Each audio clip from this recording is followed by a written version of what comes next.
Ami Sharanam Sharanam Gacchami Gacchami Sangam Sangam Sharanam Saranam Gacchami Gacchami Buddham Buddham Sharanam Saranam Gacchami Gacchami Dhammam Dhanam Sharanam Sharanam Gacchami Gacchami Sangam Sangam Saranam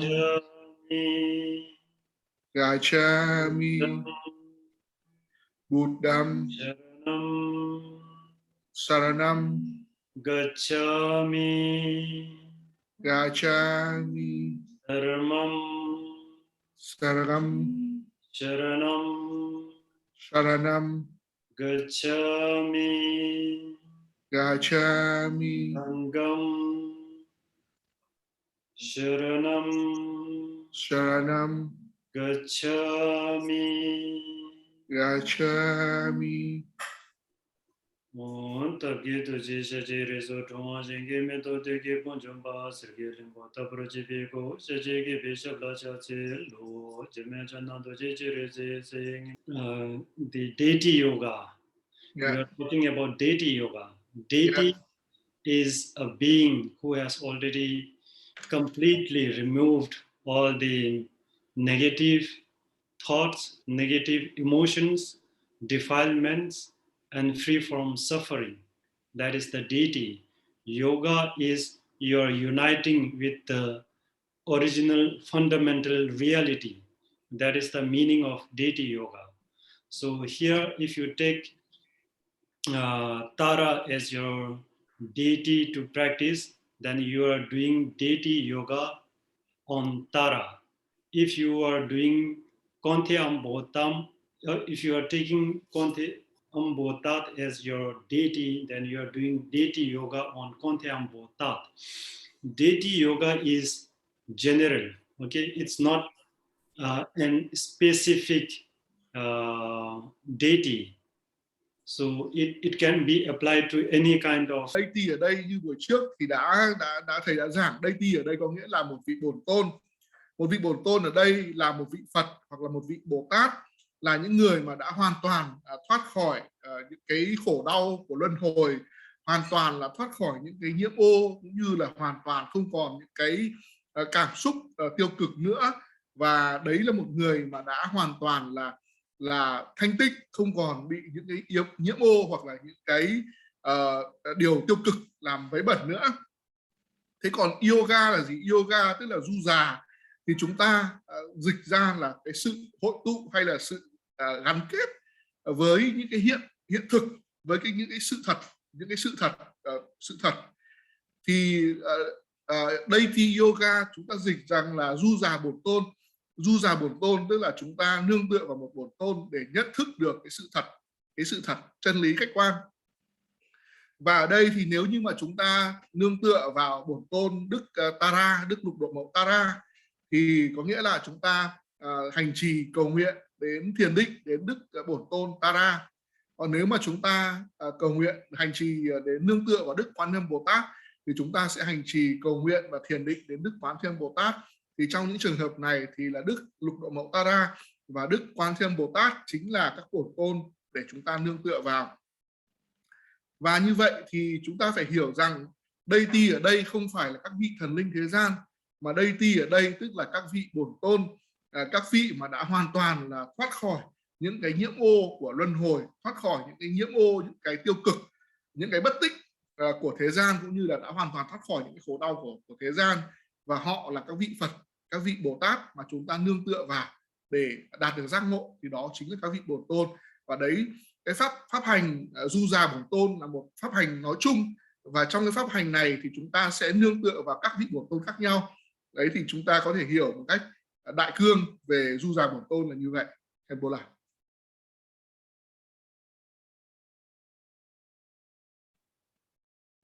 Then Yeah. The deity yoga also how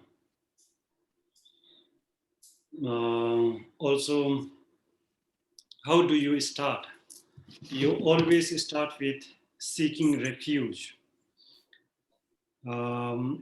because seeking refuge is the basic practice for Buddhism. For any kind of Buddhist practice, seeking refuge is the first thing to do. And to whom we seek refuge? We seek refuge in Triple Gem.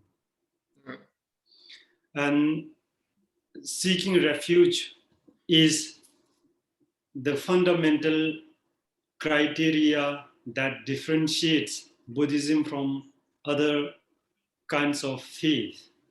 Yeah. Like in other kinds of faiths, religion, there are many ways of seeking refuge. First, what do you mean by seeking refuge? Seeking refuge, kui, it means that you are seeking protection from someone who is higher than you. But in the world, there are so many beings who are who may seem to be higher than you. But in Buddhism, that higher being should himself be completely free from suffering and the causes of suffering. That is only Buddha Dharma Sangha, Tambao.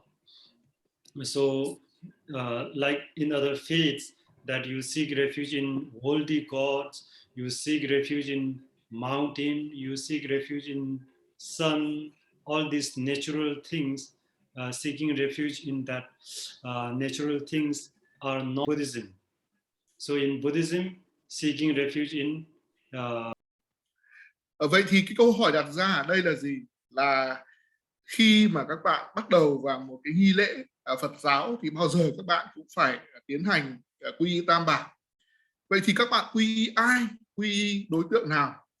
Thì bởi vì là cái việc quy y là một cái thực hành căn bản, một thực hành gọi nền tảng của Phật Pháp, thì bất cứ một cái trường phái hay cái tông phái Phật giáo nào thì bao giờ cũng phải khởi đầu một cái nghi lễ bằng cái việc quy y, và chúng ta có thể coi đây là việc làm đầu tiên của bất cứ một hành động nào của một người Phật tử. Vậy thì chúng ta quy y ai? Quy y đối tượng nào? Trong Phật giáo, đối với những người Phật giáo thì chúng ta sẽ quy y Tam Bảo. Tam Bảo ở đây là những cái việc quy y Tam Bảo thì chính là cái nền tảng căn bản để phân biệt những người theo Phật giáo với tất cả những người theo tôn giáo khác, theo những cái tín ngưỡng khác. Bởi vì rất nhiều các cái đối tượng để quy y, nhưng mà bất cứ một cái đối tượng quy y nào chúng ta quy y là để nhằm mong cầu cái sự bảo hộ hay là cái sự bảo vệ, sự che chở từ những bậc mà ở trên chúng ta, cao cấp hơn chúng ta. Ở trên thế giới thì dường như có vẻ như là có rất nhiều đối tượng cao hơn cấp hơn chúng ta để có thể che chở, để có thể bảo hộ cho chúng ta. Tuy nhiên là trong Phật giáo thì những đối tượng mà có thể để cho chúng ta quy y, để nương tựa vào, phải là những cái đối tượng mà đã hoàn toàn thoát khỏi khổ đau của luân hồi, cũng như là thoát khỏi hoàn toàn là không còn những cái nguyên nhân của khổ đau ở trong luân hồi nữa. Và những nhóm đối tượng này thì chỉ có Tam Bảo là Phật, Pháp và Tăng là những chủ thể để xứng đáng để cho chúng ta có thể nương tựa vào để quy y, những người đã hoàn toàn thoát khỏi khổ đau và hoàn toàn thoát khỏi những nguyên nhân dẫn đến khổ đau. Thì như vậy là với những người mà theo Phật giáo thì chúng ta sẽ quy y Tam Bảo, tức là chúng ta sẽ nương tựa vào Tam Bảo, Phật, Pháp và Tăng. Khenpo. Seeking refuge in Buddha Dharma Sangha. How do you seek refuge? In Buddha, you seek refuge in Buddha as the guide who shows the way to enlightenment. That is how you seek refuge in Buddha. And actually these are very, very basic. You may already know, but we are starting from the beginning. That's why I'm explaining very briefly. And then you seek refuge in Dharma. Dharma as the way shown by Buddha to reach that destination. What is that? What is that destination? That destination is the enlightenment. So Dhamma is the actual way shown by Buddha, and you walk on that way, then you will reach to the enlightenment. And then Sangha, you seek refuge in Sangha as the companion, the friends, the helper, the fellow practitioners. So you help them, they help you, and you walk on the way together. So that is how you seek refuge in Buddha, Dharma, and Sangha. Yeah. Vậy thì ở đây thầy sẽ nói rõ một chút về Phật, Pháp, Tăng là những chủ thể nào. Đây là những cái khái niệm rất là căn bản, như là chúng ta có thể coi như là chúng ta là những người bắt đầu. Cho nên là thầy sẽ nói một cách ngắn gọn để chúng ta có cái hệ thống lại về Phật, Pháp, Tăng. Ở đây thì Đức Phật giống như là một người hướng dẫn, một người hướng đạo, một người chỉ đường. Đức Phật chỉ cho chúng ta con đường để đi đến giác ngộ. Và giáo pháp là gì? Giáo pháp ở đây là chính là con đường mà Đức Phật đã chỉ cho chúng ta để đi đến cái đích thực sự. Cái đích thực sự ở đây là gì? Cái đích thực sự của chúng ta là giác ngộ, và con đường đã được Đức Phật chỉ ra, và khi mà ta bước trên con đường đấy thì ta sẽ đi đến một cái đích, đấy là cái con đường, cái sự giác ngộ. Và tăng đoàn là gì? Tăng bảo là gì? Tăng bảo là một tập thể, có những người mà cùng với chúng ta đồng hành trên con đường thực hành giáo pháp của Đức Phật, những người giúp đỡ chúng ta, và bản thân chúng ta cũng giúp đỡ những người đó. Chúng ta cùng giúp đỡ lẫn nhau để đi trên con đường giáo pháp và đi đến cái đích cuối cùng, đấy là giác ngộ. Thì đấy là tăng bảo, hay còn gọi là tăng đoàn. Khenpo.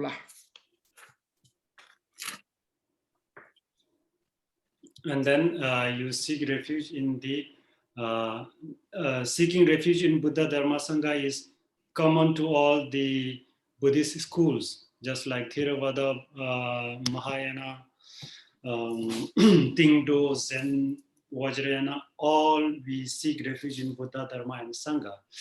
But in Vajrayana Buddhism, the root guru is the source of all the other refuges. Root guru is the most important. Buddha also root guru, Dharma also root guru, Sangha also root guru. So the Buddha root guru's mind is already enlightened. That's why we perceive root mind as Buddha. So Thân Khẩu Ý, right? Mind as Buddha, and what root guru teaches becomes Dhamma for you. What root guru says, that becomes your way of life. What he advised, you follow, right? That becomes your way of life. Then Buddha, root guru's khẩu becomes your Dhamma. And then root guru's form, the physical body. He may be a monk, he may be a yogi, he may be a professor in the university, or doctor, or it can be she also, right? Whomever you take as your root guru. So his or her physical form becomes Sangha for you. So with Thân Khẩu Ý of the root guru becomes Buddha, Dharma, Sangha for you. So in Vajrayana Buddhism, we say the fourth gem. Yeah. Actually, it is triple gem, right? Buddha, Dharma, Sangha is 3 gems. But we say root guru as the fourth most important refuge. Yeah. Okay. Yeah. Ở đây thì trong tất cả các cái truyền thống Phật giáo, là truyền thống Phật giáo Nguyên Thủy, hay là Đại Thừa, hay là Kim Cang Thừa, thì chúng ta đều quy Tam Bảo, tức là quy Phật Pháp Tăng cả. Nhưng mà trong Phật giáo Kim Cang Thừa, hay còn gọi là Mật tông Kim Cang Thừa, thì chúng ta còn có thêm một chủ thể quy y nữa, đấy là đạo sư gốc của chúng ta. Đạo sư gốc chính là nguồn gốc của tất cả ba cái chủ thể quy y trước, đấy là Phật, Pháp và Tăng. Bởi vì tại sao lại nói đạo sư gốc của chúng ta là quan trọng nhất? Bởi vì tất cả Phật, Pháp, Tăng đều từ đạo sư gốc của chúng ta mà ra cả. Đạo sư gốc của chúng ta có cái tâm đã được giác ngộ, và tâm của đạo sư gốc của chúng ta chính là tâm của chư Phật, của Đức Phật. Tâm thức của đạo sư chính là tâm thức của chư Phật. Và cái điều mà đạo sư dạy cho chúng ta đó chính là giáo pháp của chúng ta. Điều mà đạo sư nói với chúng ta thì chính đó là cái con đường sống, cách thức sống của chúng ta. Và những cái lời khuyên của đạo sư dành cho ta chính là cái cách thức chúng ta sống, chúng ta thực hành pháp ở trên cái cuộc đời này. Thì như vậy là những điều mà đạo sư nói với chúng ta, hay là kim khẩu của đạo sư, chính là giáo pháp đối với chúng ta, chính là pháp của chúng ta. Và hình tướng của đạo sư, dù hình tướng của đạo sư là một người nam hay một người nữ, là trong hình tướng của một vị tăng sĩ, hay là trong một vị hành giả Ogi, hay là trong hình tướng của một vị giáo sư, của một vị bác sĩ, thì ngài hoặc là bà đều là đạo sư gốc của chúng ta, đều là chính là hiện thân của Tam Bảo. Và thân khẩu ý của đạo sư gốc của chúng ta thì chính là thân khẩu ý, chính là Phật, Pháp, Tăng của chúng ta. Như vậy là chúng ta có thêm cái chủ thể quy y thứ tư ở đây, chính là đạo sư gốc của chúng ta, bên cạnh ba cái chủ thể khác, đấy là Phật, Pháp và Tăng. Và trong bốn chủ thể này thì đạo sư gốc của chúng ta là chủ thể quan trọng nhất, là nguồn gốc của ba cái chủ thể quy y kia là Phật, Pháp và Tăng. Khenpo. In Vajrayana Buddhism, root guru is very, very important. Having a root guru is must. You need to have, because Vajrayana Buddhism is considered to be the fastest way to reach to enlightenment. It is very effective. It is said that in one life you can reach the complete enlightenment. So that's why it becomes so much valuable. It becomes priceless. It becomes very, very effective. But with every valuable things, it comes some kind of pitfalls also. If Vajrayana Buddhism is very effective, then you need to have a personal guide who can always guide you. Because practicing Vajrayana Buddhism is not like just reading a novel and or any kind of a manual book and you read and you practice. It's not like that. It always has to be guided by the experienced, qualified teacher whom you take as a root guru, because there are so many pitfalls. Yeah. Ở đây thì trong Kim Cang Thừa thì đạo sư gốc của chúng ta là vô cùng quan trọng, và mỗi một hành giả Kim Cang Thừa thì đều phải bắt buộc phải tìm được một đạo sư gốc của mình, và đây là cái điều rất là cần thiết. Mỗi chúng ta cần phải tìm được đạo sư gốc của mình. Tại sao lại vậy? Bởi vì là Kim Cang Thừa chính là cái cách thức nhanh nhất để đạt được tới giác ngộ một cách hiệu quả nhất. Và người ta cho rằng là trong một đời, một hành giả Kim Cang Thừa có thể đạt được giác ngộ. Như vậy có thể nói đây là một con đường vô giá, một con đường vô cùng chân quý, một con đường vô cùng hiệu quả để đạt được cái giác ngộ ngay trong một đời.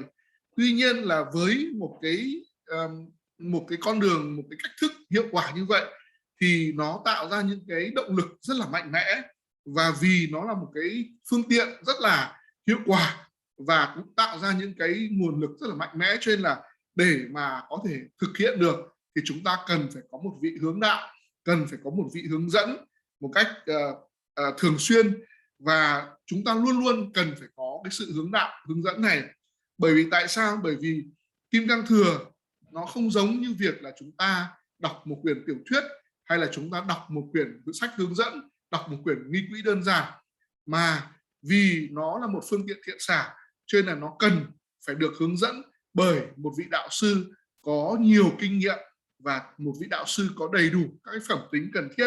Đấy là cái điều cần thiết, không phải chỉ cần thiết mà đấy điều rất là quan trọng là chúng ta cần phải có một vị đạo sư gốc, một vị hướng đạo tâm linh cho chúng ta. And then you seek refuge, and then you generate bodhicitta.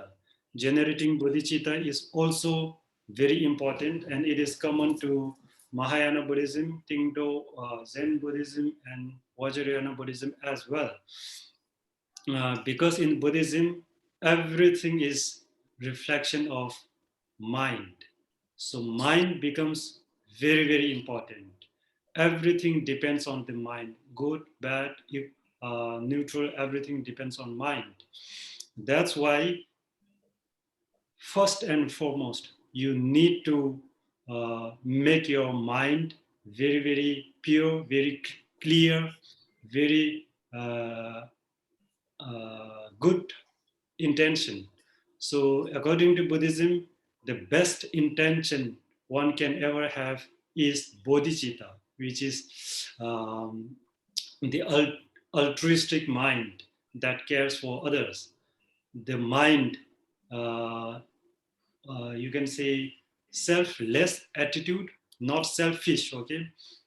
Selfish is again selfless, right? Selfless attitude. Selfish always takes care about oneself. Selfless mind, altruistic mind, the bodhicitta always takes care about others. So that is the second most important in practicing deity yoga. First is seeking refuge, and second is generating bodhicitta. Như vậy thì cái việc mà phát nguyện quy y tứ bảo là đạo sư Phật Pháp Tăng là cái điều mà quan trọng nhất đối với Kim Cang Thừa, thực hành du già bổn tôn. Thì cái điều quan trọng tiếp theo, quan trọng thứ hai, đấy là chúng ta phải phát khởi Bồ Đề Tâm. Bởi vì là sau khi mà chúng ta quy y tứ bảo thì chúng ta bao giờ cũng phải phát khởi Bồ Đề Tâm. Và cái việc mà phát khởi Bồ Đề Tâm là một cái thực hành phổ biến với cả các cái truyền thống Phật giáo khác như là Tịnh Độ, như là Thiền Tông, như là Đại Thừa và đặc biệt là đối với Kim Cang Thừa. Ở đây tại sao chúng ta lại cần phải phát Bồ Đề Tâm? Bởi vì chúng ta biết rằng là đối với Phật giáo thì tâm là quan trọng nhất, bởi vì tâm là phản chiếu. Mọi thứ ở trong cái thế giới này đều là sự phản chiếu của tâm thức của chúng ta, và mọi thứ thì đều phụ thuộc vào tâm thức của chúng ta. Mọi sự vật và hiện tượng trở nên tốt, xấu hay là bình thường đều là do tâm của chúng ta phong chiếu mà ra. Như vậy thì cái điều quan trọng nhất ở đây là gì? Chúng ta cần phải tịnh hóa cái tâm thức của mình, khiến cho tâm thức của chúng ta trở nên thanh tịnh, tâm thức của chúng ta trở nên rõ ràng, và tâm thức của chúng ta luôn luôn có những cái động cơ tốt. Đối với đạo Phật thì cái việc mà phát Bồ Đề Tâm là vô cùng quan trọng, và chúng ta hiểu thế nào là Bồ Đề Tâm. Bồ Đề Tâm là một cái tâm thức rất là từ bi, yêu thương, luôn luôn quan tâm đến người khác. Và chúng ta hiểu Bồ Đề Tâm chính là một cái tâm vô ngã. Tâm vô ngã ở đây chúng ta phải hiểu rõ hai cái thuật ngữ là vô ngã và ích kỷ. Ích kỷ là gì? Ích kỷ là cái tâm thức là luôn luôn chỉ nghĩ đến mình và làm lợi lạc cho chính mình, thì đấy gọi là tâm ích kỷ. Còn cái tâm vô ngã vị tha ở đây là tâm không nghĩ đến mình mà luôn luôn nghĩ đến cái việc làm lợi lạc cho người khác và làm những điều tốt đẹp đối với người khác, thì đấy gọi là tâm vị tha, hay còn gọi là tâm vô ngã. Thì ở đây nó có hai khái niệm là ích kỷ và vị tha vô ngã, chúng ta cũng có thể hiểu được. Khenpo. And then it comes to today's what we are going to learn about. Today is the seed syllable, right? Chung tu something, right? Chung tu something in Vietnam. So what is seed syllable? After seeking refuge and then generating bodhicitta, then you actually starts the deity yoga. Deity yoga actually begins from generating the seed syllable. First, what is seed syllable? seed syllable is is often a single sound. Okay, it can be one sound, just like a, or om, or or free, tam. These are all seed syllables, and it can be one letter also, right? If you see a, that is only one letter, or it can be like a combination of few letters, just like om. Om is combination of three letters, right? A, u, ma becomes om. So that is combination of three letters. Or tam, ta, a, ma. These three combination of these three letters produce one sound, single sound, tam. That is also a seed syllable. And okay, first you translate this, please. Yep. Ngày hôm nay chúng ta sẽ học thêm một cái phạm trù mới, đấy là cái phạm trù gọi là trùng từ gốc. Trùng từ gốc ở đây thì chúng ta hiểu thế nào là trùng từ gốc. Trùng từ gốc là khi mà chúng ta sau cái phần thứ nhất là quy y, phần thứ hai là phát bồ đề tâm, thì phần thứ ba là chúng ta sẽ phải phát khởi cái trùng từ gốc. Cái trùng từ gốc ở đây là những cái nguyên âm, những cái từ mà có thể là có từ 1, 2 hoặc là nhiều âm tiết tạo thành. Ví dụ như là trùng từ gốc ở đây là có một âm, có một tạo ra một âm thanh thôi. Ví dụ như là trùng từ a, trùng từ ôm, trùng từ hung, trùng từ tam, trùng từ ri. Và chúng ta thấy là có thể là có những trùng từ là chỉ có một ký tự, một chữ cái. Ví dụ như là trùng từ a là chỉ có một chữ mà thôi. Hoặc là có thể là cái trùng từ đấy gồm là một tập hợp kết hợp của một số trùng từ, một số từ, một số chữ cái thì mới tạo ra thành một trùng từ. Ví dụ như là trùng từ ôm chẳng hạn, thì nó gồm có 3 trùng từ kết hợp lại thành là a, u, m thì mới kết hợp thành một trùng từ ôm. Chẳng hạn như là trùng từ tam chẳng hạn, chữ tam thì là bao gồm có 3 trùng từ là tem, a, m, là có 3 trùng từ thì mới tạo ra một âm thanh, tức là ba cái chữ thì mới tạo ra được một cái âm thanh là tam. Như vậy chúng ta có thể hiểu là trùng từ ở đây là các cái âm mà có thể là do 1, 2 hoặc 3 hoặc là nhiều hơn các cái chữ, các cái ký tự tạo nên một trùng từ. Khenpo lạc. Again, what is seed syllable? Seed syllable is the condensed formula of that concerned deity and its mantra. You can see in the picture, this first seed is the condensed form of this plant, right? Yeah. This plant already exists in this small seed. Yeah. If this plant doesn't exist in this seed, it can never come out like this. Yeah. Because it has already been there, but in the condensed formula, okay? Yeah. Just as a possibility, not the full-fledged grown plant, but the condensed formula. So here in deity yoga also seed syllable is the condensed formula, which consists the possibility of visualizing the full-fledged form of that deity. For example, if you take as a tara, metara, then the seed syllable of metara is tam. So this tam includes the full-fledged form, the green Tara's body. All this beautiful body is already existing in tam.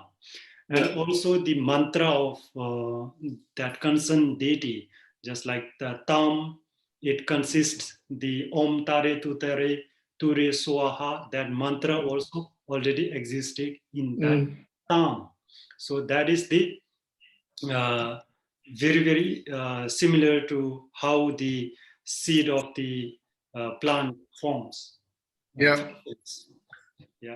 Ở đây thầy đã dùng cái hình tượng của một cái hạt giống như là một cái hạt đậu, để minh họa về chủng tử gốc.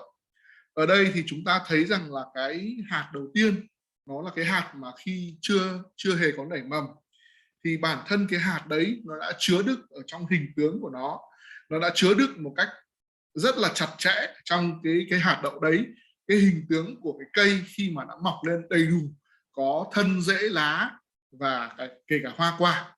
Thế như vậy là cái thân, rễ, lá, hoa quả là một cái cây hoàn toàn là trưởng thành đầy đủ các bộ phận, nhưng mà tất cả những cái hình tướng của cái cây đấy thì nó đã được gói ghém một cách đầy đủ ở trong cái hạt giống ban đầu.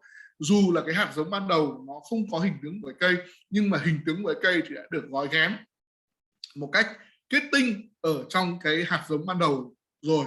Như vậy chúng ta hiểu là cái chủng tử gốc của các câu chú của các bậc bổn tôn thì cũng giống như là cái hạt giống, và cái hạt giống khi mà được nảy nở ra thì nó sẽ mang đầy đủ cái hình hài, cái vóc dáng của cái cây mà nó là hạt giống. Thì cũng tương tự như vậy, ở đây thì cái chủng tử gốc của một vị bổn tôn thì nó cũng là sự kết tinh của câu chú của bổn tôn đó, hoặc là kết tinh của cái hình hài đẹp đẽ, hình hài rất đầy đủ của một vị bổn tôn. Chẳng hạn như là chúng ta nghĩ đến chủng tử tam màu xanh lá chẳng hạn, thì chủng tử tam chính là chủng tử gốc của Đức Mẹ Lục Độ Mậu Tara. Thì chủng tử tam chính là nguồn gốc của hình tướng của Đức Mẹ Lục Độ Mậu Tara, cũng như là chủng tử tam là chủng tử gốc của câu chú của Ngài là Om Tare Tu Re Soha. Thì chúng ta có thể hiểu chủng tử gốc nó giống như là một cái hạt giống, để từ đó nảy sinh ra, phát sinh ra cái vị bổn tôn của chúng ta, cũng như là câu chú của vị bổn tôn Khenpo La. And then the symbolic meaning of the seed syllable. What does seed syllable means?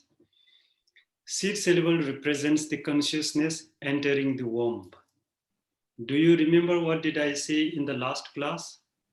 Deity yoga has two parts, right? Yeah.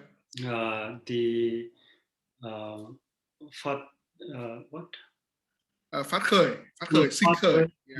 Phát khởi, and then thank you, right? Yeah. What does Phát khởi, the generation stage, is equivalent to taking birth, right? And completion is dying. So here, how does a being come into being? First, it has to, so here we are following the gradual path, and then gradual path also, as we are a human being, then we are following the being born from the womb, right? Yeah. So when a human baby is born, before he was born, he was conceived in the mother's womb, right? Yeah. How does a mother conceive the baby? Yeah. The semen of the father, the egg of the mother, and then most importantly, the consciousness of the bardo, sentient being, right? One sentient being is roaming in the bardo, then it's consciousness looking for the future life, and then father and mother have intercourse, and then these three things comes together. Consciousness of the bardo sentient being, the semen of the father, the egg of the mother, these three comes together, then it is called conceived a baby. That first the coming together of these three at the first time, okay, that is the representation or symbolic meaning of seed syllable. Yes, please. Bây giờ thì thầy sẽ dùng cái hình tướng của cái đứa trẻ vào thụ thai ở trong bào thai của người mẹ để minh họa cho chủng tử gốc. Chủng tử gốc ở đây nó là cái thứ hạt giống tượng trưng cho tâm thức, khi mà tâm thức đi vào trong bào thai, trong tử cung của người mẹ. Ở đây thì chúng ta nhớ rằng là buổi học trước thì thầy giảng cho chúng ta là cái pháp du già bổn tôn thì nó có hai phần hay là hai giai đoạn. Đầu tiên là giai đoạn sinh khởi, giai đoạn thứ hai là giai đoạn hoàn thành, thành tựu. Thì cái giai đoạn sinh khởi nó tương tự như là cái việc mà một chúng sinh bắt đầu vào thai và bắt đầu được sinh ra là một thành người. Và cái giai đoạn mà hoàn thành thì nó giống tương tự như là cái giai đoạn mà một chúng sinh, một người đã già lão và chết đi. Thế như vậy thì làm thế nào để một chúng sinh có thể được sinh ra ở trên cõi đời này? Thì chúng ta đang đi theo cái con đường gọi là con đường tiếp tu, tức là chúng ta giác ngộ một cách dần dần. Thì giác ngộ một cách dần dần nó cũng giống như là một đứa trẻ được thụ thai và sau đó thì được sinh ra làm người và được dần lớn lên dần dần. Ở đây thì có 3 cái thành tố để tạo ra một chúng sinh, tức là một con người. Ở đây thì chúng ta phải hiểu rằng là phải có tinh cha, huyết mẹ, tức là nói một cách gọi là hơi thô một chút, tức là phải có tinh của người cha, có trứng của người mẹ, và cộng thêm tâm thức. Tức là ở đây thì chúng ta nhớ lại cái bài giảng trước đây, đấy là nói về trung ấm, tức là cái trung ấm trưởng thành. Thì cái tinh cha cộng với trứng của mẹ cộng với cả cái tâm thức, tức là tâm thức lúc này nó là trong cái giai đoạn là trung ấm trưởng thành. Thì khi mà người cha và người mẹ giao hợp với nhau thì cái trung ấm lúc đấy nó đang lang thang để tìm cái cơ hội để được tái sinh.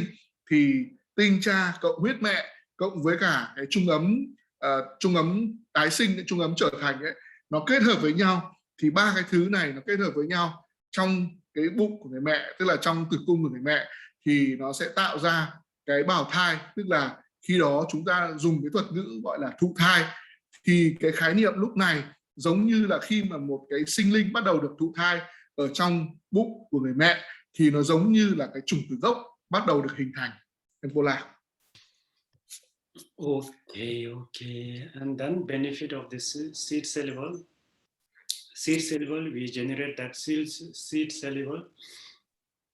For example, the thumb, okay, seed syllable thumb. Then we visualize that letter, and then we concentrate on that.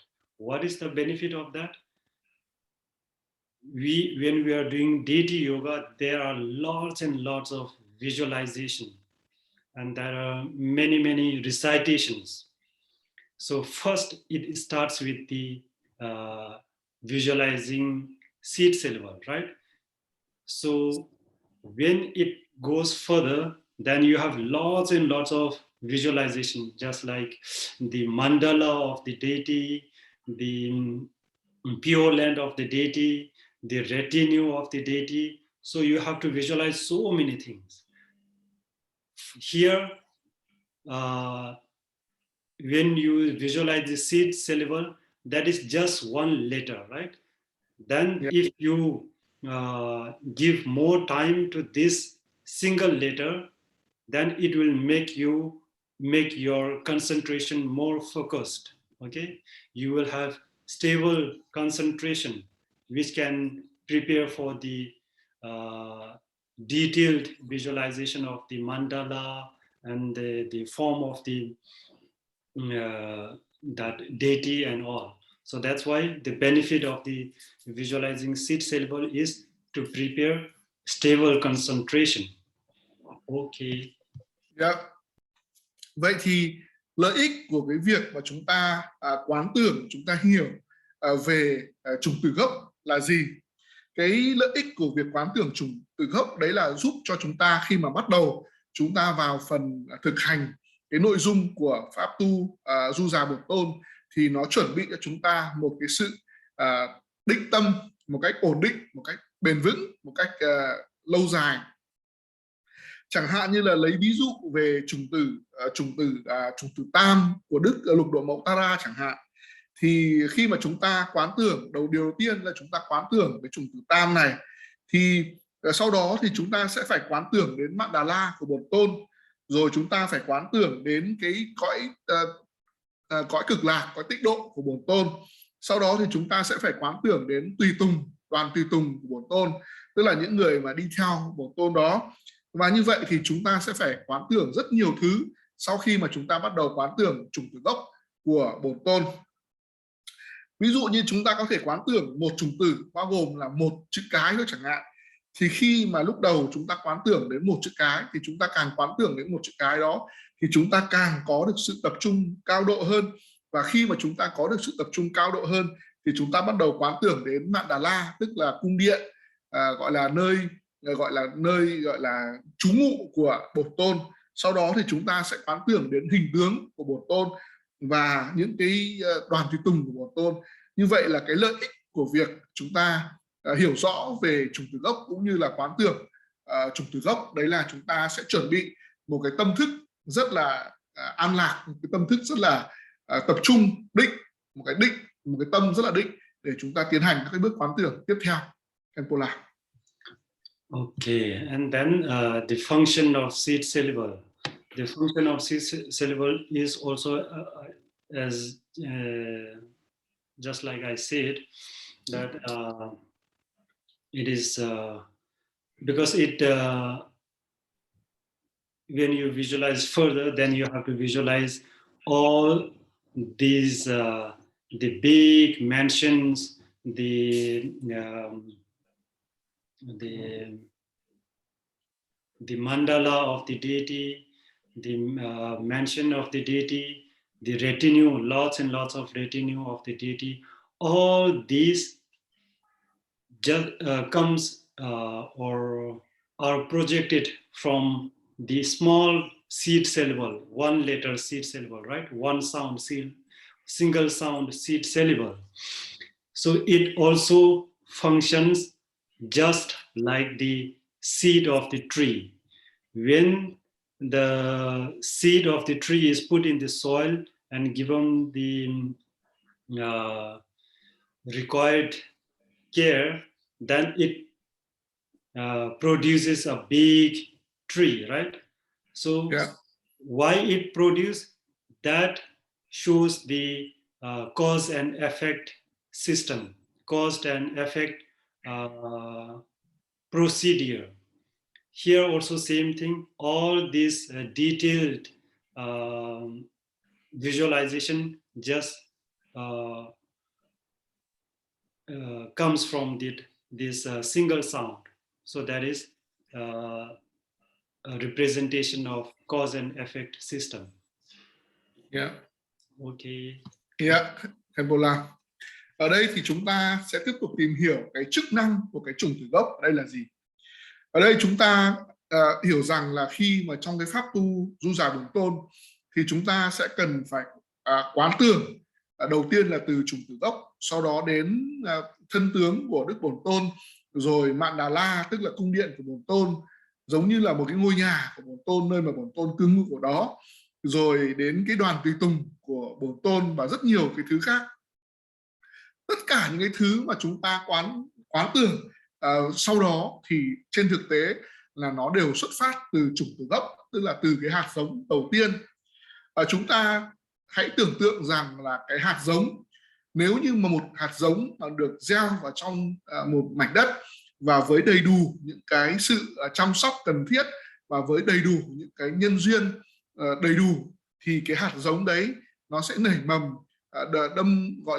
đâm chồi nảy nọc và phát triển trở thành một cái cây đầy đủ hoa lá cảnh. Thế như vậy là chúng ta hiểu là tại sao từ một cái hạt giống mà nó lại trưởng thành một cái cây cối đâm chồi nảy lộc đầy đủ cái thân gốc rễ ngọn lá như vậy, bởi vì nó phải có đầy đủ cái nhân và cái duyên của nó, hay là cái nguyên lý ở đây là nguyên lý nhân quả.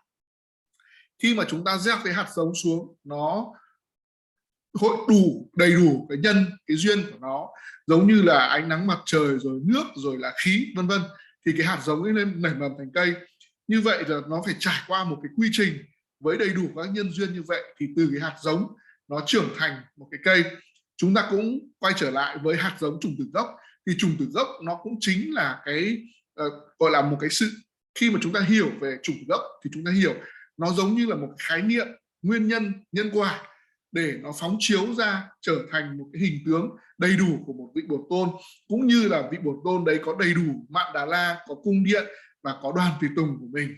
Thì đó chính là cái chức năng của chủng tử gốc, tức là làm cái nền tảng để nhờ những cái nguyên nhân mà có được cái kết quả cuối cùng, đấy là chúng ta quán chiếu, chúng ta quán tưởng được tất cả các hình tướng của Bổn Tôn, Mạn Đà La cũng như là tùy tùng của Ngài. Khenpo là. And then types of seed syllable, right? Seed syllable. If you're doing the metta practice, then first the seed syllable original seed syllable would be the tam.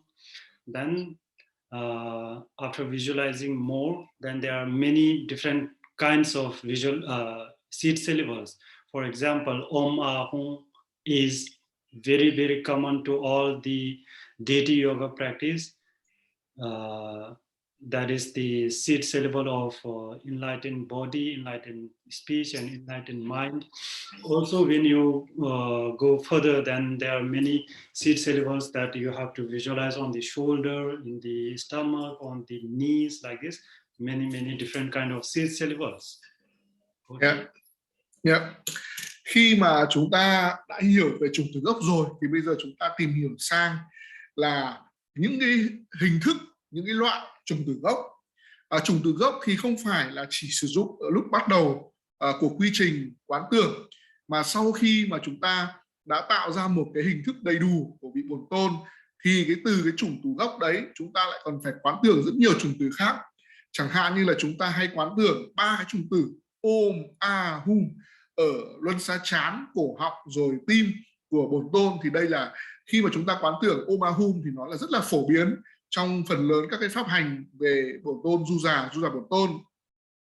Rồi chúng ta cần phải quán tưởng các cái chủng từ khác, chẳng hạn như là chủng từ ở vai của chúng ta, rồi chủng từ ở rốn, chủng từ ở dạ dày, chủng từ ở dưới thấp hơn nữa, chủng từ ở đầu gối chẳng hạn.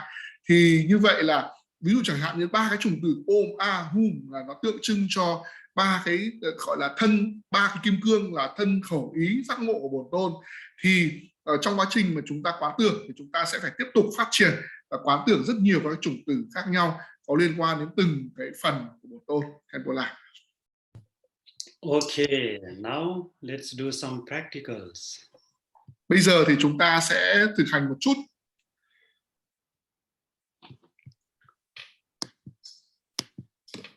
Okay. Okay, so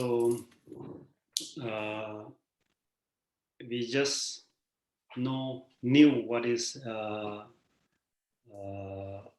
seed syllable and its function, the types of seed syllable, right? So this is just theory, okay? But most important is the practical. If you don't have the practical, then theory will not take you anywhere. When do you remember when we study in the school, then you study science, right? Science. So science usually you have the laboratory, right? Laboratory. You have to go in the lab, and then what you learn in the class, then what you learn in the class is theory. What you go in the lab and doing is the experiment, right? Practical experiment. So it should be going in hand, complementing each other. If it doesn't go in hand together, then it usually people used to make fun that in the theory class is that you know everything, but you cannot make anything work. In the lab, without theory, you go there and you do the experiment and you can make everything work, but you don't know why it is working. So this theory and practical should always go together. So let's do a practical. Yeah.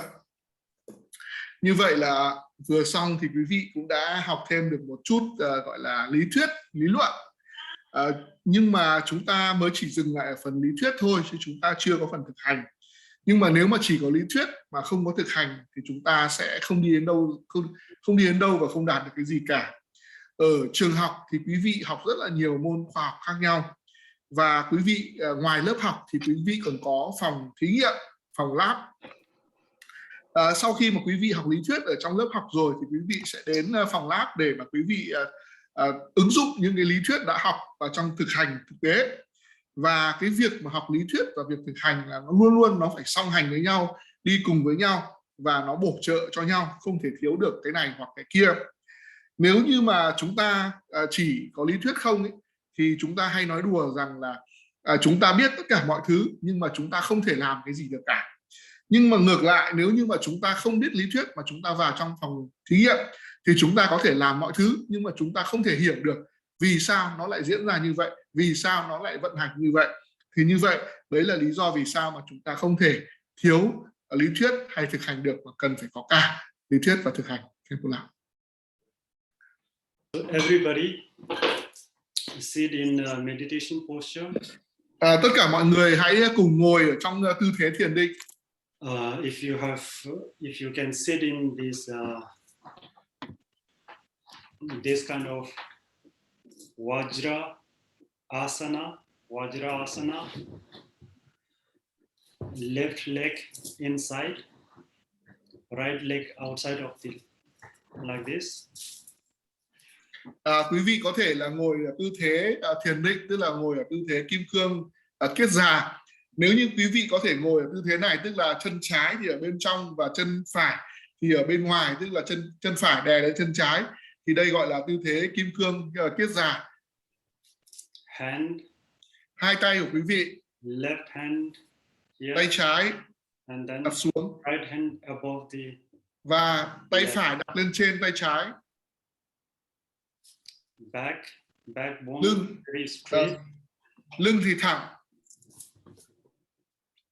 like this. There's one question that whether the right leg can be inside and the left leg outside. What was that? There's one question from one student that whether she can put right leg inside and left leg outside. Usually we put left inside, right from out. Yeah. But if you are familiar doing that, you have been doing that for a long time, then maybe you have that familiarity, then you can continue with that. Yeah. I know there are many different ways of doing that. Maybe in some tradition you may do like that, but usually we do in left from outside and right from outside and left inside. Yeah. Thông thường thì trong thực hành kim cang thừa thì chúng ta sẽ cho chân trái vào bên trong và chân phải ra bên ngoài, và chân phải thì đè xuống chân trái. Nhưng mà nếu mà bạn đã quen thực hành chân phải bên trong và chân trái ở bên ngoài, và bạn cảm thấy là như thế thì nó thân quen với mình hơn, thì bạn vẫn có thể là thực hành như thế, thì tùy bạn. Nhưng mà đối với kim cang thừa thì vẫn nên là chân trái vào bên trong và chân phải ra ngoài. Khenpo. Left hand below, right hand above. Tay trái ở dưới và tay phải ở phía trên. Backbone very straight. Lưng, xương sống hoàn toàn thẳng. Shoulder wide open. Vai thì mở rộng ra. Neck little bend, slightly bend towards the front. Cổ thì hơi chúi một chút về phía trước. Tip of the tongue touching the upper jaw inside. Yeah. Lưỡi của chúng ta thì đưa lên phía trước và chạm vào ngạc trên của chúng ta.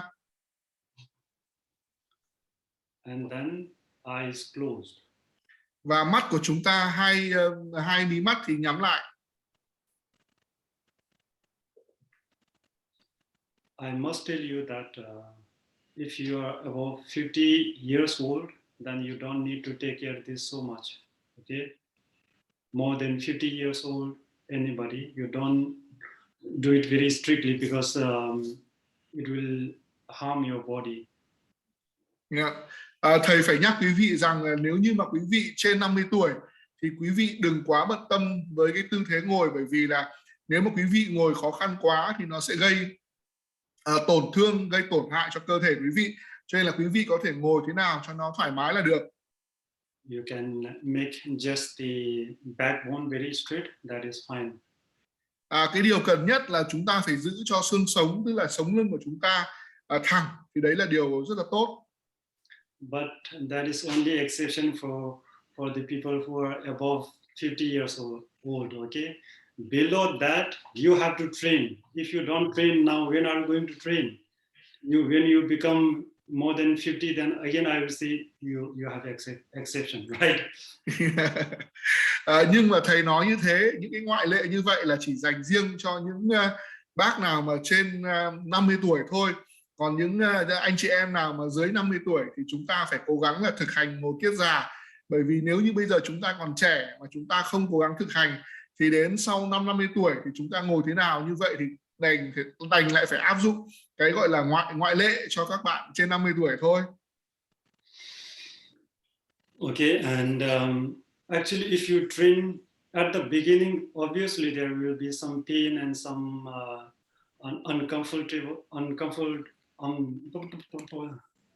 discomfortness. Yes. But if you train, then you can train. You start or not. That is. Tất nhiên là lúc đầu khi mà chúng ta mới thực hành thì chúng ta sẽ cảm thấy là cái việc ngồi kiết già này nó sẽ rất là khó khăn cho chúng ta và đau đớn nó sẽ nảy sinh ở một số nơi ở trên cơ thể của chúng ta. Nhưng mà nếu như mà bạn thực hành thường xuyên liên tục thì bạn sẽ cảm thấy dần dần là sẽ rất là quen thuộc và không có vấn đề gì cả. Nhưng mà vấn đề là bạn phải khởi động thực hành đi, chứ nếu như không khởi động thực hành thì đến bao giờ mới thực hành? Because you know the mind and body phenomena. We have this, right? Mind and body. This phenomenon is so amazing. If you train it, if you take advantage of that and make good use of it, then it has the possibility.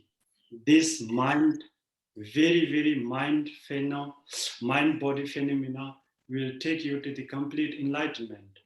But if you spoil this, if you indulge this, then it also has the possibility that it will take you to the địa ngục hell.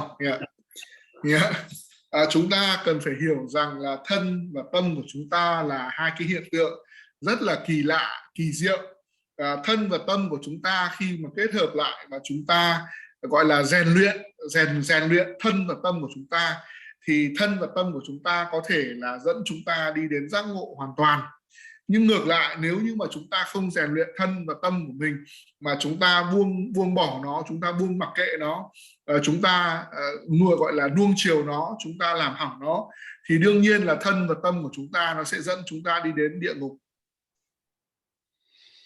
Okay, now come everybody, you leave your books and everything aside. You come to this position, close your eyes and breathe normally. Bây giờ chúng ta ngồi tư thế kiết già và chúng ta hãy từ bỏ tất cả những suy nghĩ khác, và bây giờ chúng ta tập trung vào việc thở một cách bình thường.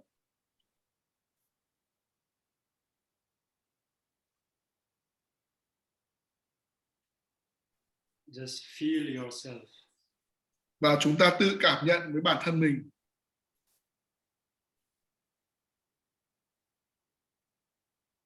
Don't let your mind roam around. Don't let it think things about the past or the future. Just feel yourself, your body. Đừng để cho tâm thức của mình sao nhãng, đừng để cho tâm thức của mình đi lang thang, đừng để cho tâm thức của mình nghĩ đến quá khứ hay tương lai. Hãy chỉ tập trung một tâm thức vào những cái cảm nhận của cơ thể của mình mà thôi.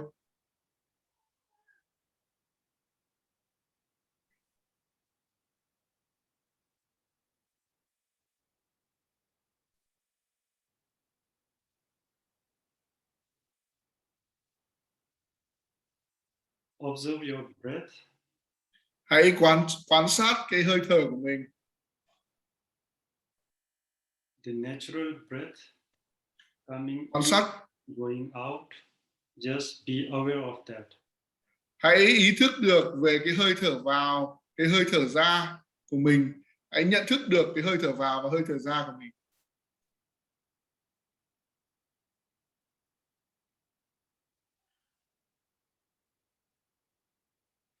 Don't regulate the breath. Đừng cố gắng để kiểm soát, đừng cố gắng để bắt cái hơi thở theo ý của mình. The breath has its natural flow. Hãy để cho hơi thở tự nhiên vào và ra. So let it have the natural flow, and then you just be aware. When it comes in, you just be aware the breath is coming in. When it goes out, you just be aware of that breath going out. Don't regulate. Yeah. Chúng ta hãy quan sát khi nào hơi thở vào, khi nào hơi thở hắt ra. Hãy để cho hơi thở vào ra một cách tự nhiên và đừng cố gắng kiểm soát cái hơi thở của mình.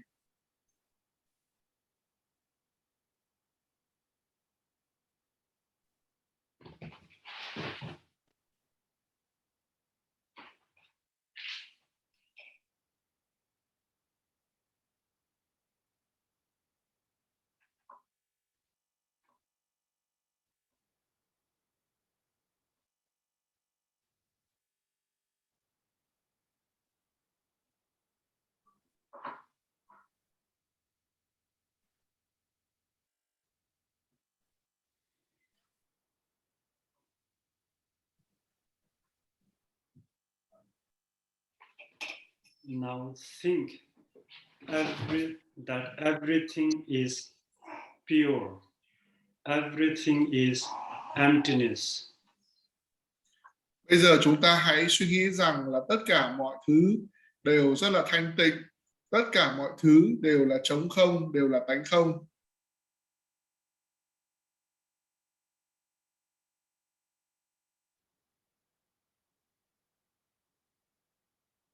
Just like a clear sky, no rain, no cloud. It's very, very wide, very extensive, very clear, no disturbance at all. Hãy tưởng tượng giống như là một bầu trời quang đãng, thanh tịnh, trong xanh ở trước mặt. Không có một bóng mây, không có một gợn mây làm vẩn đục, và một bầu trời rộng mênh mông ở trước mặt của chúng ta, một bầu không gian rộng khắp ở trước mặt của chúng ta.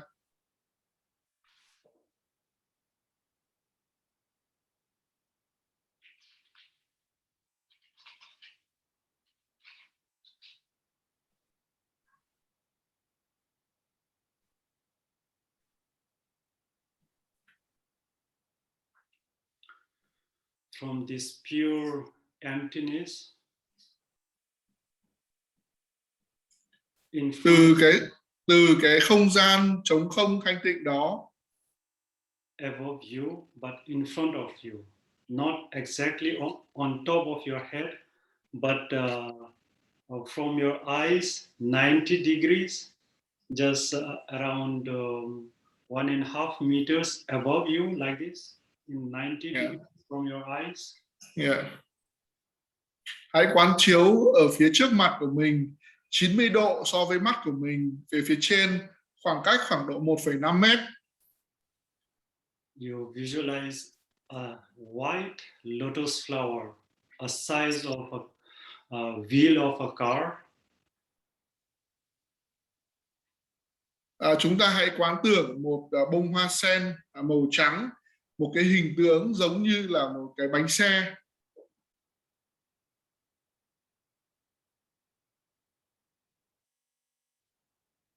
White, màu trắng.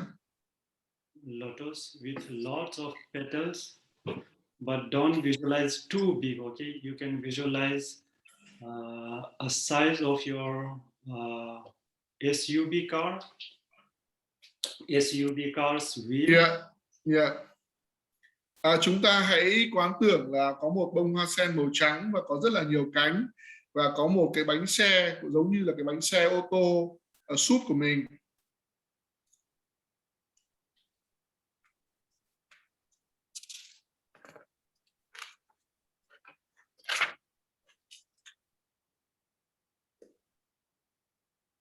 Keep your attention only on that lotus flower. Hãy giữ sự chú ý của bạn vào cái bông hoa sen màu trắng đó.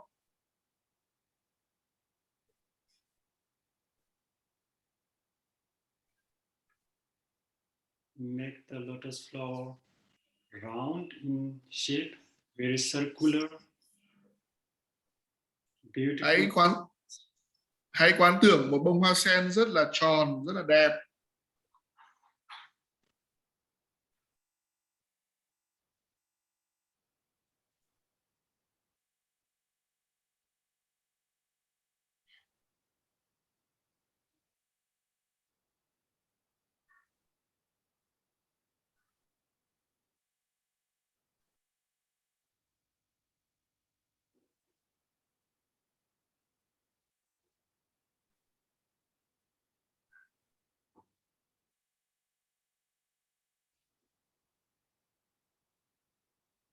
Keep your attention on that lotus flower. Chúng ta tiếp tục giữ sự chú ý của chúng ta vào bông hoa sen.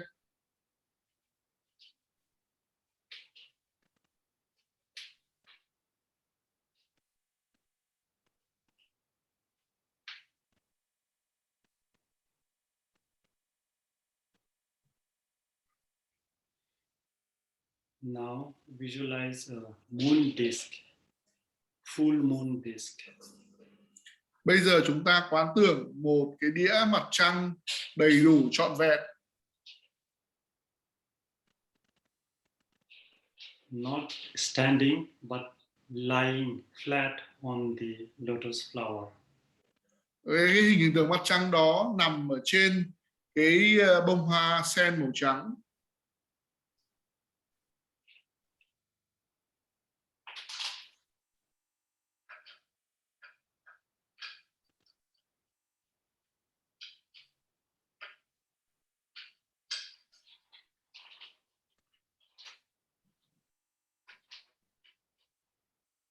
Keep your attention on that moon disk lying flat on the lotus flower. Tiếp tục giữ sự chú ý của chúng ta ở trên cái đĩa mặt trăng tròn đầy đó nằm ở trên bông hoa sen màu trắng.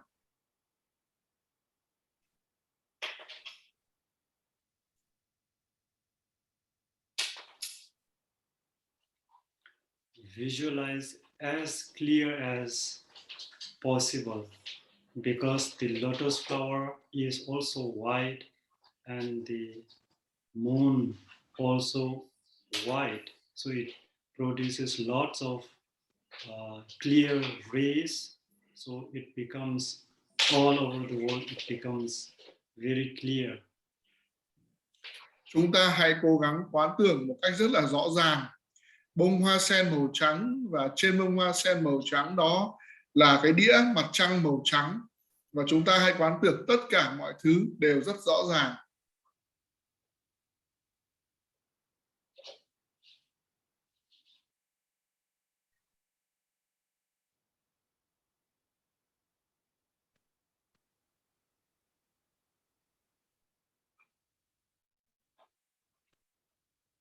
Relax and then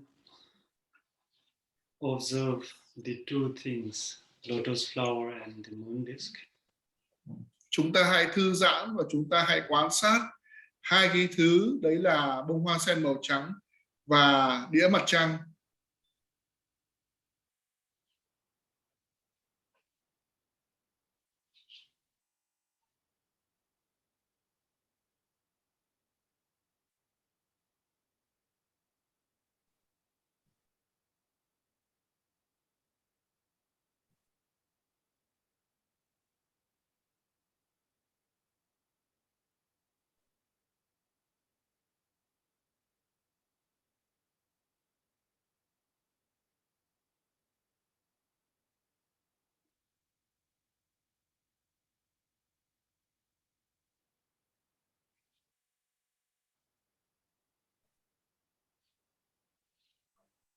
Now visualize both the lotus flower and moon disk dissolves into white light. Bây giờ chúng ta hãy quán tưởng rằng là cả bông hoa sen màu trắng và cái đĩa mặt trăng đó đều hòa tan thành ánh sáng trắng. Slowly, the light, white light, dissolves into yourself from your crown. Slowly, slowly, Còn sau đó thì chúng ta hãy quán tưởng là ánh sáng trắng đó hòa tan vào thân của chúng ta thông qua cái luân xa ở trên đỉnh đầu của chúng ta, hòa tan vào thân của chúng ta một cách chậm chạp.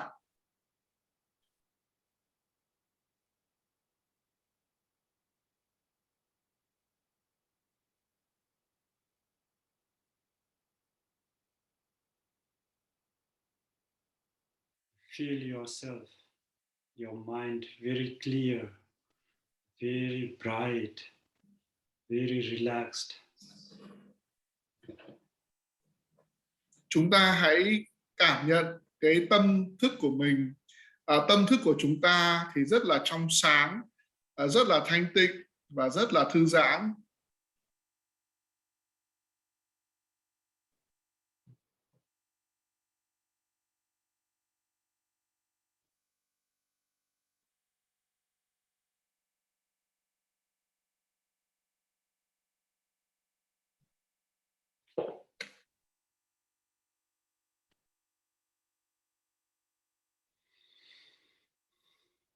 Slowly open your eyes, relax. Từ từ chúng ta mở mắt của chúng ta ra.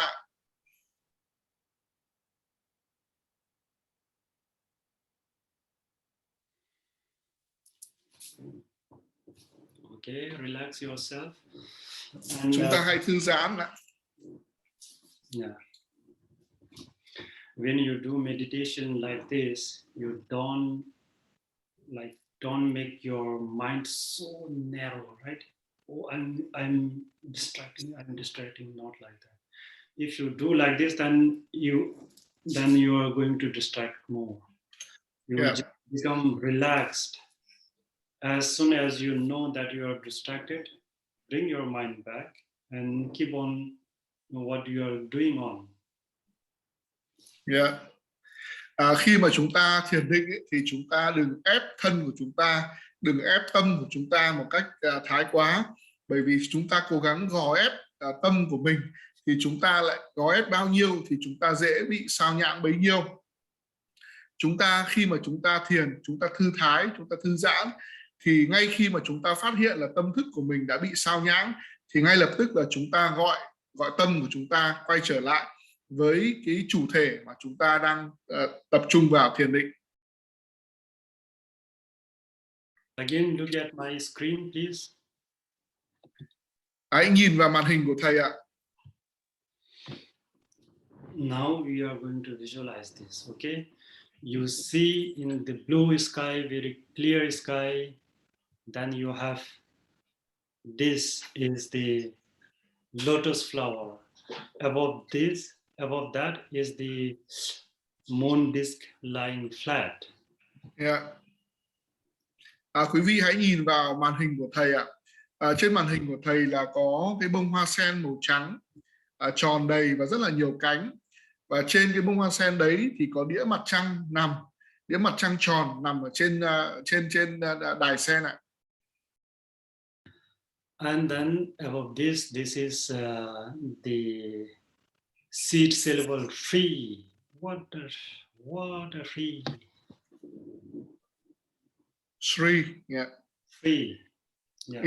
Trên đĩa đài, trên đài sen là chùm từ free màu trắng ạ. What we just did is only the moon disk, lotus flower and the moon disk. That is the throne for the seed syllable to be visualized. Okay. So the real seed syllables is this one only. Vừa xong thì là chúng ta quán tưởng cả cái bông hoa sen và cái đĩa mặt trăng giống như là một cái ngai hay là một cái ghế, một cái pháp tòa để cho cái chủng tử ngự lên trên. Nhưng mà chủng tử gốc của chúng ta thì chỉ có cái chữ màu trắng mà thầy vừa mới chỉ vào thôi. So now we are going to visualize this. If anyone of you who are familiar with this Tibetan script, then you can visualize in this way, okay? But if you don't you are not familiar with the Tibetan script, then you can visualize in Vietnamese. Okay, you can visualize HRI, free. Yeah. Khi mà chúng ta quán tưởng thì chúng ta sẽ quán tưởng cái chủng tử này, nó đấy là chính là cái chữ viết Tây Tạng. Nếu như những người mà đã quen thì có thể quán tưởng trực tiếp từ chủng tử bằng chữ Tây Tạng, nhưng mà với những người mà không quen quán tưởng chữ Tây Tạng thì chúng ta có thể quán tưởng bằng chữ Latin và bắt đầu bằng chữ H, sau đó chữ R và chữ Y mà chúng ta quen ghi là Hri. Okay. Again, you come into this. If you are relaxed, or you want some more time. Bây giờ thì các bạn đang thư giãn, có cần thêm thời gian thư giãn không ạ? So if you are relaxed, then you come into this Vajra Asana again. Yeah. Bây giờ chúng ta lại tiếp tục quay trở lại với tư thế kim cương kiết già. Make your hand in Samadhi Mudra. Chúng ta tiếp tục đặt tay phải lên trên tay trái, tư thế ấn thiền định ạ. Your back straight. Lưng của chúng ta thẳng đứng. And then look at the screen. Và chúng ta nhìn vào màn hình. You can pin me, right? You can pin me so then you can have bigger screen. Yeah, các quý vị có thể là ghim cái màn hình của thầy lại để giữ cái hình ảnh đấy lại. Quý vị thấy là một bầu trời rất là khoáng đạt, rộng rãi, không có một đám mây vẩn đục nào, và bông sen màu trắng. Trên bông sen màu trắng thì có đĩa mặt trăng, và trên đĩa mặt trăng đấy là có chủng từ Sri. Okay, now this time you don't close your eyes, okay? Lần này thì chúng ta sẽ không nhắm mắt. You look at the screen very straightly, directly look into that screen. Then you turn wise, okay? First you look at the Hoa Sen, then Dia Mặt Trăng, then Chung Tu Ri, like this. Go up, from up, again come down from Ri to shift your attention one by one from the Ri to the Matchang, from Matchang to the lotus flower, again from lotus flower to Matchang to Ri, like this. You go up, go down, go up, but you don't be distracted, okay? You don't think about the shape, or you don't think about the color, anything. You just look at that and you keep your mind here only. Yeah. Chúng ta hết sức là tập trung vào chủng từ Sri, và chúng ta nhìn thẳng vào màn hình. Chúng ta nhìn thẳng vào màn hình. Chúng ta nhìn từ dưới lên trên, từ bông hoa sen trắng, đĩa mặt trăng màu trắng, sau đó thì chủng từ Sri màu trắng. Sau đó chúng ta lại nhìn từ trên xuống dưới, từ chủng từ Sri màu trắng, sau đó là đĩa mặt trăng màu trắng và đến bông hoa sen màu trắng. Sau đó thì chúng ta lại nhìn từ dưới lên trên, từ trên xuống dưới. Tuy nhiên là chúng ta không nghĩ gì về chủng tử Sri, cũng không nghĩ gì về mặt trăng hay là đài sen, mà chúng ta chỉ tập trung cao độ để nhìn vào ba cái chủ thể này, nhìn lên rồi lại nhìn xuống rồi lại nhìn lên mà thôi. Everybody together, take a deep breath and release it. Tất cả mọi người hãy hít một hơi thở sâu vào, sau đó thì thở ra.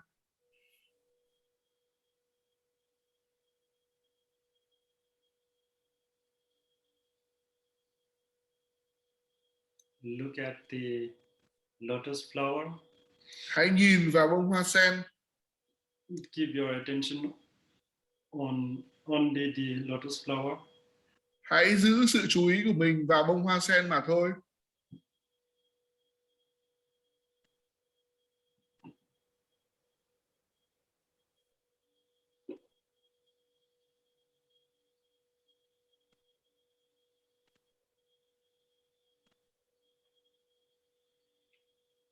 Bring your attention to the Dia Mặt Trăng. Sau đó thì chúng ta chuyển sự chú ý của chúng ta tới đĩa mặt trăng màu trắng.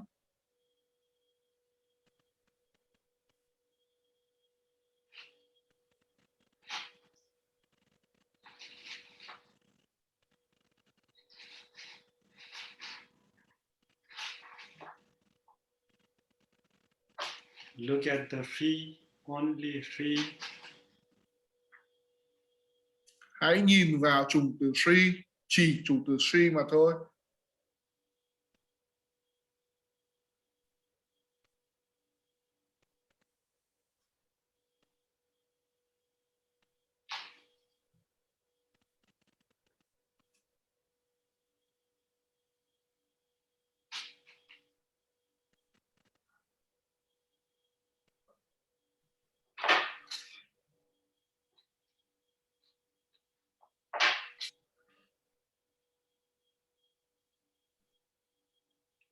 Keep your attention only on the letter free.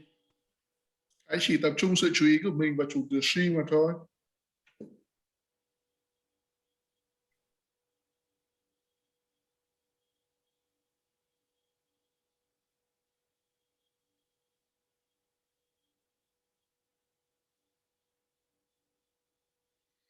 Shift down the attention to the Dia Macham. Chuyển sự chú ý của chúng ta xuống dưới đĩa mặt trăng.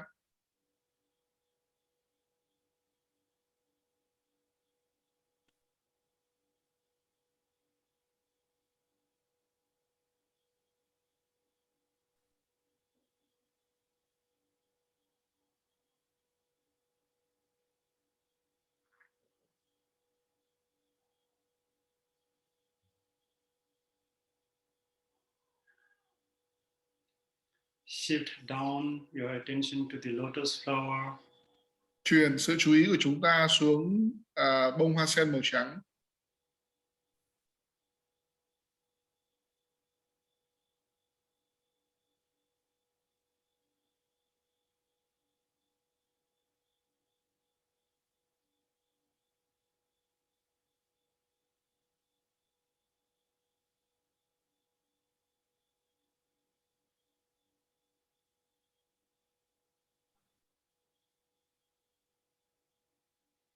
Move of attention to the Dia Macham. Chúng ta chuyển sự chú ý của chúng ta lên đĩa mặt trăng.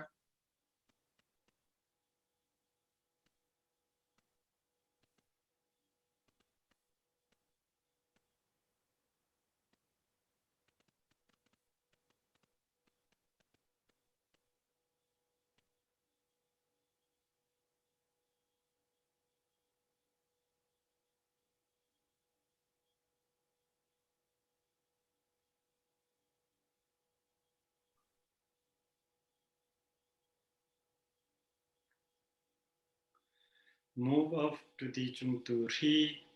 Chúng ta chuyển lên trùng từ Sri.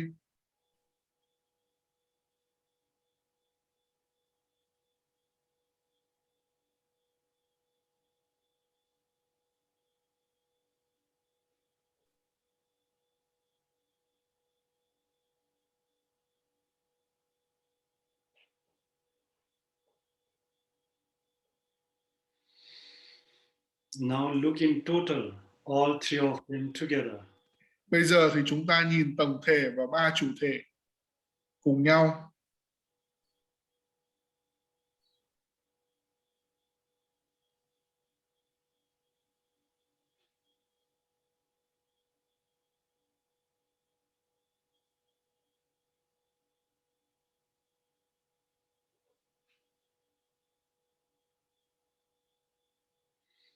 This is called gazing attention, looking attention, gaze. Yeah. Guys, đây là chúng ta nhìn một cách rất là chăm chú. Chúng ta nhìn một cách rất là tập trung vào các đối tượng của chúng ta.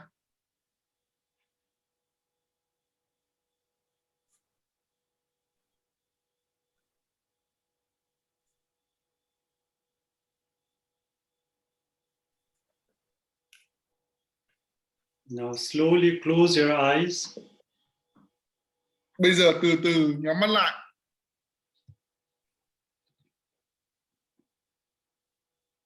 Visualize what have you seen. Hãy quán tưởng về những đối tượng mà chúng ta đã nhìn thấy.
Now visualize all three of them dissolving into white light, and that light dissolves into yourself.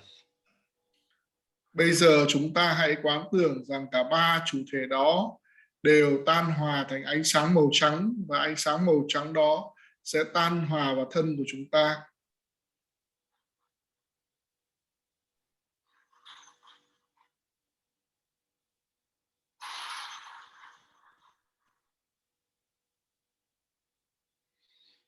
Feel yourself brighter, feel yourself clear. Hãy cảm nhận thấy thân của chúng ta trở nên sáng hơn, rõ ràng hơn, thanh tịnh hơn.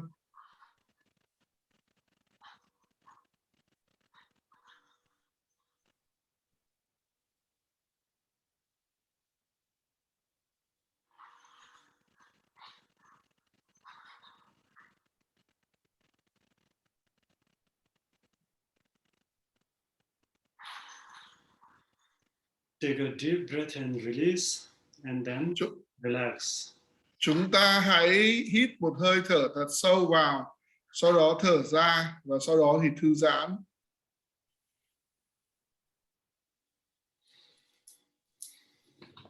Okay. Rồi, được rồi ạ. And then now for 1 week, we are going to do what you have learned in today's class, okay? Yeah. Do vậy là trong vòng một tuần tới thì quý vị hãy thực hành những điều mà quý vị vừa được học cho đến cái buổi học tiếp theo. Do practice. Các quý vị hãy cố gắng thực hành. Every day, little. I'm not asking you to practice 1 hour, 2 hours like that. No, you can practice 10 minutes, 5 minutes. That is enough. Mỗi một ngày cố gắng chúng ta thực hành đều đặn, tối thiểu là 5 phút, 10 phút, chứ cũng không nhất thiết là phải 1 tiếng, 2 tiếng. Thầy không yêu cầu quý vị cần phải thực hành 1 tiếng, 2 tiếng, mà mỗi ngày 5 phút, 10 phút cũng là đủ. But be consistent. If you don't do practice and you postpone everything, keep for the last minute and come to class, then no benefit. Yeah. Nhưng mà cố gắng là cần phải thực hành, chứ nếu mà mình cứ trì hoãn thực hành thì cuối cùng là mình cứ hết buổi học này trôi qua đến buổi học khác trôi qua thì mình cũng không có giá trị gì. Okay, so kết thúc. Đấy là phần hôm nay thầy sẽ kết thúc cái buổi giảng ở đây. Okay. Yeah, thank you so much, Khenpo. Yeah. So we already crossed the time. Okay. We dedicate merit. Okay. Sẽ muốn đi tham gia sẽ bao nhiêu tôm này nghe biết là năm trăm chế thì cái nó sẽ bao nhiêu thu vậy. Sẽ biết số lượng đồ năm đều là số được kinh nghiệm rất nhiều. Bao nhiêu chế đó chế rồi thì chính chế bao nhiêu sản phẩm chế rồi thì đi sao ta là cái này. Kinh doanh sản phẩm rồi chế chuẩn bị phải chế rồi kinh bao nhiêu cái đồ sản phẩm thì anh thấy chính thì ta kinh nghiệm chế số đó là chính cái vật thì ta tham gia rồi tung ngô chẳng cho sinh cho riêng chứ. Mà cáiวันนั้นcái rồi chính cái bao nhiêu bao nhiêu bao nhiêu con này con to fellow show. Please. Yeah, thank you so much, Khenpo. There's one question. Okay. Yeah. Let me see. Thứ nhất là các đạo hữu mới là chờ các quý vị đạo hữu có thể để lại số điện thoại, và sau đó thì ban tổ chức sẽ bổ sung quý vị vào nhóm Viber và nhóm của câu lạc bộ An Lạc để các quý vị có thể nhận thông tin về lớp học. Thế còn có một bạn có một câu hỏi: lúc mình hít vào lồng ngực mình to hay bụng to? Tức là lúc mình hít vào lồng ngực mình to hay bụng to? Chest or the stomach become bigger and the air is in the chest or the air in the stomach? No. This is let it be wherever it is. You don't focus on this. This other kind of practice, that is not this kind of a pranayama practice, but now not that. You don't go there. Let it be anywhere. Bạn vừa mới hỏi rằng là cái vùng khí thì mình sẽ để chứa khí ở ở phổi hay là chứa khí ở bụng, thì đấy là một cách thực hành khác về khí. Thì trong trường hợp này, khi mà chúng ta thực hành thiền định thì chúng ta hãy để dòng khí chảy vào trong cơ thể của chúng ta một cách tự nhiên và đi ra một cách tự nhiên. Chúng ta đừng để ý hay là đừng cố gắng để điều khiển cho dòng khí nó vào phổi hay dòng khí nó vào bụng. Here, at the beginning, I said you observe the breath, right? But Yeah. you don't follow into the stomach or the chest. You just, when it enters from your nostril, goes Yeah. up to your nostril, that is enough. You don't follow too much. Yeah. Ngay lúc đầu thì thầy đã nói là chúng ta chỉ quan sát hơi thở của mình, tức là hơi thở của mình nó vào mũi của mình và nó ra khỏi mũi của mình. Chúng ta không đi theo hơi thở xuống phổi hay đi theo hơi thở xuống dạ dày, mà chỉ dừng lại ở chỗ là cái hơi thở nó vào và ra ở cái khu vực hai lỗ mũi của mình mà thôi. Okay. Vâng. You want to dedicate in Vietnamese? Yes. Nguyện công đức này. Nguyện đem công đức này hướng về khắp tất cả đệ tử và chúng sinh đều tròn thành Phật đạo. We have a longer one. Okay. Do chúng ta chưa mở được cái bài hồi hướng dài, cho nên là chúng ta sẽ tụng Bồ Đề Tâm ạ. Bồ Đề Tâm Vương, tâm tối thượng, tâm vô cùng chân quý. Nơi tâm ấy chưa sinh, xin cho tâm ấy nảy sinh. Nơi tâm ấy đã sinh, xin cho tâm ấy đừng bao giờ thoái chuyển mà mãi mãi vươn lên cao hơn. Nguyện đem công đức này hướng về khắp tất cả đệ tử và chúng sinh đều tròn thành Phật đạo. Thank you so much, Khenpo. Welcome. Thank you. See you on next Tuesday.